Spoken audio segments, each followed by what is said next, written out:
딱 중간 수요일 아침에 와 있습니다. 앞에서 이 실업률 얘기 저도 좀 하려고 했는데 예민수 앵커께서 다 얘기를 해주셨고요.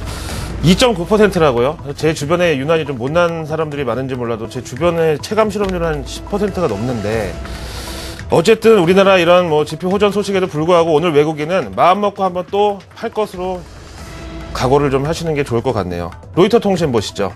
마감 브리핑인데요. 전기전자 업종의 시장 영향력이 큰 우리 증시에서는 이 제목이 상당히 신경이 쓰일 수밖에 없습니다. 오늘 미 증시는 기술업종에 대한 매도세가 전반적인 하락 분위기를 조성했다고 나와 있고요. 이 가운데서 미국의 삼성전자 이렇게 표현을 하는 반도체 대장주 인텔이 여러 월가 증권사들의 목표 주가 하향에 따라서 하루에 2.7% 하락하면서 기술업종 전반에는 소나기는 일단 피하고 보자. 그러니까 이번 3분기 실적이 정말 부진하게 나올 것 같은데 지금 미리 팔아놓고 나중에 실적 발표하고 나서 주가가 충분히 눌리면 그때 다시 매수해도 늦지 않는다. 이런 투심이 결국 매도 공세로 연결된 것으로 분석이 되고 있습니다. 오늘 S&P 10개 구성업종 가운데 9개 업종이 모두 하락을 했는데요. 유일하게 에너지 업종만 상승을 했더라고요. 근데 이마저도 이란에 대한 어떤 보고서 때문이라고 나와 있네요. 이 내용은 조금 뒤에 자세히 보여드리기로 하고요. 이어서 미증시 거래량도 일 평균 65억 3천만 주에 비해서 10% 이상 부진한 58억 주로 집계가 됐고, 장 마감 이후 실적을 발표한 세계 최대 알루미늄 제조사 알코아는 예상치를 만족시키는 실적을 내놓았지만 마감 후 거래에서 시장의 반응은 뜨뜻미지근했다. 그냥 그랬나 보다 하고 말았다는 거죠. 0.1% 약간의 소폭 마감 후 거래 동향 상승 보이고 있네요. 자, 좀 전에 말씀드린 이란에 대한 보고서 내용이 뭘까요? S&P 500 지수 일중 그래프를 보면서 좀 설명을 드려보겠는데요. 일단 뭐 지금 하락권에서 출발을 하긴 했지만은 잘하면 반등도 노려볼 수 있는 상황이었는데 오전 10시 30분을 기점으로 매수세가 증발하면서 지수가 가라앉고 있죠. 이후에는 완전히 탄력을 잃어버린 채로 S&P 500 지수 하루를 마감했고 1%대 결국 마이너스로 장을 마쳤습니다. 요 내려앉은 10시 반경에 월가에 전해진 보고서가 바로 이거라네요. 한번 보실까요? ASCF라고 나와 있고요. 미 안보위원회 보고서가 되겠습니다. 이 안보위원회라는 거는 사실 정부기관은 아니고요. 글쎄, 우리나라로 치면은 뭐 새누리당의 여의도 연구소 정도로 이 정책을 연구하는 정당 소속 공화당의 브레인 역할을 담당하고 있는 기관인데요. 이 ASCF는 우리말로 미 안보위원회. 현지 시간으로 아침 일찍 보고서를 냈는데 제목에 보시는 대로 이란은 2달 이내에 핵미사일 제조를 위한 우라늄을 생산할 수 있다. 이런 제목을 내놨습니다.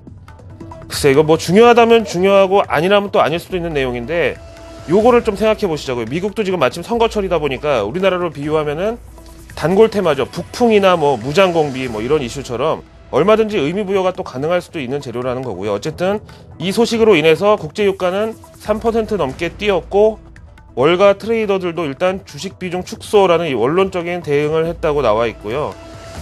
이렇게 시장에 반응이 있었으니까 저도 뭐 전해는 드리겠습니다. 다음으로 현지 전문가 시황 한번 들어보실까요? ING 인베스트먼트 매니지먼트인데요. 최근 증시의 지지부진한 흐름은 기관 투자가들의 비관론이 주도를 하고 있는데 이번 어닝 시즌에 대한 우려감이 다소 지나친 지금 상황은 역발상으로 만약에 실적 결과가 나왔을 때 조금이라도 긍정적인 내용이 있으면 주가는 상승할 수 있는 포텐셜, 그러니까 잠재 가능성으로 연결이 가능하다는 분석을 내놨습니다. 일단 미국 증시 저렇게 흘러왔고요. 유로존의 불확실성은 여전히 제거되지 않고 있습니다. 메르켈의 그리스 방문도 역시 말잔치로 끝나버렸는데요. 도대체 어떤 얘기가 오고 갔는지 이 불확실성의 정도를 체크하는 차원에서 한번 보시죠. AFP 통신입니다. 제목이 좀 자극적으로 느껴지실 수도 있겠는데 이 제목은 우리 시간으로 어젯밤 앙겔라 메르켈 독일 총리와 안토니오 사마라스 그리스 총리의 회담에서 오고 간 표현입니다. 그리스 총리 공관 앞에 수천 명의 시위대가 운집한 가운데 열린 이번 회담에서 유럽 최대 경제국이자 그리스 구제자금의 키를 쥐고 있는 이 독일의 앙겔라 메르켈 총리는 이번에 만 5년 만에 그리스를 방문했다고 하는데요. 여기 보시는 대로 험난한 여정, 이런 표현을 쓰면서 그리스의 강도 높은 긴축의 필요성을 역설을 했습니다. 그러면서 이는 그만한 가치가 있는 일이고 독일은 어떻게든 파트너로서의 역할을 수행할 것이라고 강조를 했습니다. 여기에 대해서 사마라스 총리의 또 답변이 나와 있는데요. 지금 그리스 국민들은 bleeding, 피를 흘리고 있다. 우리가 보통 일상생활에서 뭐 피 봤다, 뭐 피 튀긴다 이렇게 쉽게 얘기하지만 정상회담에서 저렇게 피라는 단어가 등장했다는 것은 상당히 강한 인상을 주겠다는 것을 감안하고 한 발언이죠.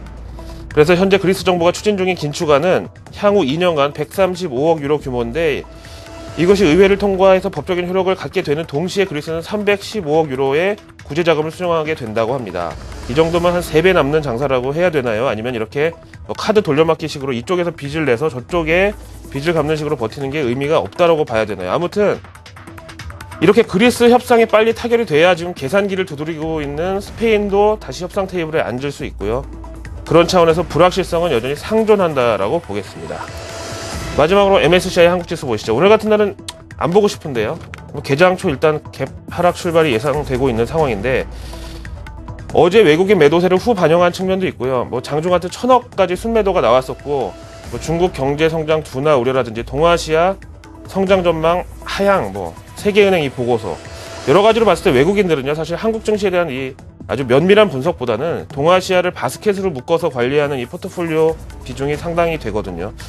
그런 차원에서 어제 외국인 매도세를 후반영한 거 플러스 오늘 보시는 대로 실적 우려 등등 해서 오늘 외국인이 생각하는 한국 증시는 1900대 한 초반까지도 이상하지 않다라고 일단 보고 있는 거고요.